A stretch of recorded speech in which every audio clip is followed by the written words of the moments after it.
मराठा आरक्षण मिळण्यासाठी आंदोलक राज्यभर एकवटले आहेत. मनोज जरांगे आणि राज्य सरकार यांच्यातील वादामुळे मोठं राजकारण रंगलं आहे. त्यातच आता सातारा जिल्ह्यातून मोठी बातमी समोर येतेय. कराडमध्ये गुरुवारी झालेल्या मराठा बांधवांच्या बैठकीत मोठा निर्णय घेण्यात आलाय. लोकसभा निवडणूक 2024 साठी कराड तालुक्यातील प्रत्येक गावातून 2 ते 3 आणि नगरपालिका हद्दीतील प्रत्येक वॉर्डमधून एक उमेदवार आपला अर्ज दाखल करणार आहे. या निर्णयामुळे लोकसभेच्या आमदारांपुढे मोठा पेच निर्माण होणार आहे. दरम्यान या निर्णयानुसार अर्ज दाखल झाल्यास ईव्हीएम ऐवजी बॅलेट पेपरवर निवडणूक घेण्याची वेळ येणार आहे. 10% आरक्षण मी स्वीकारलं नाही, त्यामुळे माझ्यावर वेगवेगळ्या पद्धतीनं दबाव आणला जातोय. अधिवेशनात SIT चौकशी स्थापन करण्यात आली. मात्र चौकशी पूर्ण होण्याआधीच मला अटक करण्याची तयारी सुरू करण्यात आली आहे.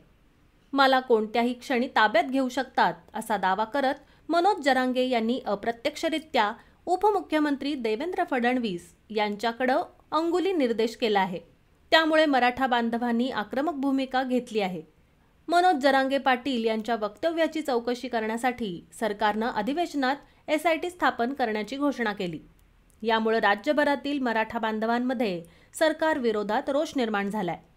त्यामुळेच तातडीनं बैठक घेऊन लोकसभा निवडणुकीत प्रत्येक गावातून 2-3 उमेदवारी अर्ज दाखल करण्याचा निर्णय मराठा बांधवांनी घेतला आहे.